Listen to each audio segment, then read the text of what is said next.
Paz do Senhor, sou a Yarda e estou aqui para partilhar convosco algo que eu aprendi sobre uma das características do amor de Deus. A palavra do Senhor nos ensina que o Senhor repreende ao filho a quem ama, né? Que o pai repreende ao filho a quem ama, deve ser assim. E gostaria de partilhar algo que eu entendi sobre essa característica do amor de Deus, a repreensão. Deus é amor, Deus é justo, Deus nos deu leis que são para o nosso próprio bem. A lei do Senhor é perfeita. A Bíblia fala que a palavra de Deus é lâmpada para os nossos pés e luz para os nossos caminhos. Mas nós, humanos como somos imperfeitos, muitas vezes acabamos não cumprindo aquilo que o Senhor nos ensina, que seria para o nosso próprio bem. E Deus, que é santo e amoroso, Ele utiliza até essas situações para nos ensinar, para nos educar. Imagine uma mãe que vê o seu filho bater uma outra criança e que não faz nada para ensinar o seu filho que isso está errado. Essa mãe está a acumular problema porque alguns anos depois essa criança vai crescer e vai fazer coisas piores, porque nós temos tendência a isso. Quando nós não vemos a consequência do nosso erro, nós repetimos e repetimos e repetimos. Por exemplo, quando nós éramos crianças, às vezes, só de alguém nos falar que alguma coisa era perigosa, nós já nos enchíamos de temor e não fazíamos aquilo.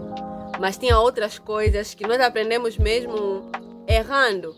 Por exemplo, tem criança que só soube que alguma coisa era quente depois de ter tocado e se magoou e acabou não cometendo o mesmo erro.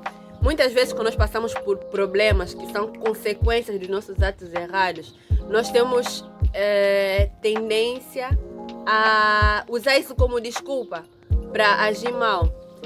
O Paul Washer, não sei se os irmãos conhecem, né? Estava a contar o testemunho dele de conversão e ele perdeu o pai, acho que aos 16 anos, na sua adolescência, acredito que aos 16 anos mesmo. E ele começou a se embriagar e a fazer tudo o que ele tinha vontade, porque as pessoas não iam mais lhe repreender, porque as pessoas pensavam assim, ele está assim por causa da morte do pai dele e tal. Mas ele disse que, na verdade, ele só usou essa oportunidade para mostrar aquilo que estava no coração dele, quem ele era realmente, né? O apóstolo Paulo nos fala um pouquinho sobre isso, né? A Bíblia fala no livro de 2 Coríntios, capítulo 6, a partir do versículo 3. Não damos motivo de escândalo a ninguém, em circunstância alguma, para que o nosso ministério não caia em descrédito. Ao contrário, como servos de Deus, recomendamos-nos de todas as formas, em muita perseverança, em sofrimentos, privações e tristezas, em açoites, prisões e tumultos, em trabalhos árduos, noites sem dormir, jejuns, em pureza, conhecimento, paciência e bondade no Espírito Santo e no amor sincero, na palavra da verdade e no poder de Deus, com armas da justiça, quer de ataque, quer de defesa, por honra e por desonra, por difamação e por boa fama. Agora presta atenção no que vem a seguir. Tido por enganadores, sendo verdadeiros, como desconhecidos, apesar de bem conhecidos, como se estivéssemos morrendo, mas eis que vivemos, espancados, mas não mortos, entristecidos, mas sempre alegres, pobres, mas enriquecendo muitos outros, não tendo nada, mas possuindo tudo. Falamos abertamente a vocês, Coríntios, abrimos todo o nosso coração. Acho que vou parar um pouquinho por aqui, né? Nesses versículos, a parte que me chamou a atenção está no versículo 8. Tido por enganadores, sendo verdadeiros, como desconhecidos, apesar de bem conhecidos. Então, Paulo estava a falar que ele estava a ser reputado como alguém que mentia, mas ele continuou falando a verdade. E, estava aquela situação de as pessoas terem vergonha de nós, não sei se isso já vos aconteceu, mas alguém passa num sítio e finge que não te conhece porque está com pessoas e tal, que supostamente não podem saber que ele conhece essa pessoa. Ou seja, situações humilhantes, mas Paulo não se deixava abater por isso, ainda que ele tivesse a passar por problemas. E a Bíblia fala que o nosso Senhor Jesus também era reputado por aflito, ferido de Deus. Mas ele levou sobre si todas as nossas dores e iniquidades. Então, com isso tudo, eu gostaria de falar, né, que os problemas, né, que as injustiças que nós passamos não são desculpa para nós fazermos as coisas de uma maneira pior, para nós errarmos cada vez mais. Muito pelo contrário, Deus usa essas situações para nos ensinar a sermos aquilo que Ele deseja que nós sejamos. Muitas vezes nós passamos por problemas porque a vida tem problemas e muitos desses problemas são mesmo consequências dos nossos atos errados. E Deus, na sua bondade, Ele nos molda. Ele quer nos dar a forma que deseja o coração dele. Eu estava a ver ouvi uma pregação da Zoe Lilly. Ela estava a falar sobre o oleiro e o barro.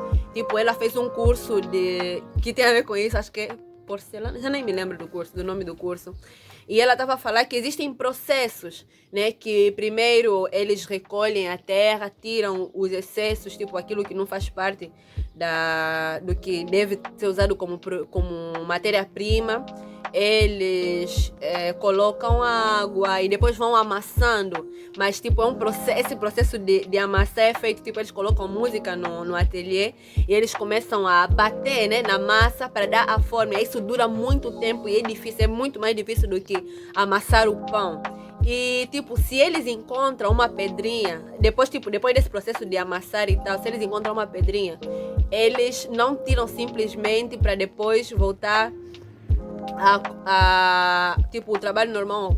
Eles precisam voltar para a parte de amassar e continuar a bater para que aquilo fique bem. Na verdade, tipo, se o barro não tiver sem ar, sem pedras, sem ar, sem bolhas de ar, ele vai partir quando tiver a ser secado mais profundamente no forno. Então, Deus usa esses processos nas nossas vidas, nas nossas vidas para o nosso próprio bem, porque Ele quer nos preparar para um propósito. Nós, normalmente, quando estamos a passar por problemas, o nosso foco é sair do problema e às vezes acabamos esquecendo de que esses problemas devem servir para o nosso próprio bem, de que Deus quer usar esses problemas para nos moldar, para nos santificar, para nos livrar do orgulho, como eu tenho aprendido muito e tal. Mas nós temos que, tipo, nos focar, não usar isso como uma desculpa para fazermos as coisas erradas que nós queremos, mas usar isso como uma oportunidade de mudarmos. Tem uma imagem que eu vi que estava escrito assim: quando o erro se repete é porque você não aprendeu a lição. Então Deus quer que nós aprendamos a lição, Deus quer que nós sejamos moldados por Ele, porque Ele é Pai amoroso e Ele nos repreende quando nós temos necessidade de repreensão. E isso não é para nos colocar simplesmente para baixo e tal, mas é o seu amor a se manifestar assim, para que nós não cresçamos tortos ao ponto de não podermos mais ser endireitados. Então essa é a partilha de hoje. Que Deus abençoe. Se esse vídeo foi útil para ti, me ajude a divulgar, partilhe, curta, comente e fale um pouco da tua experiência também, se te sentires à vontade para isso. Beijo.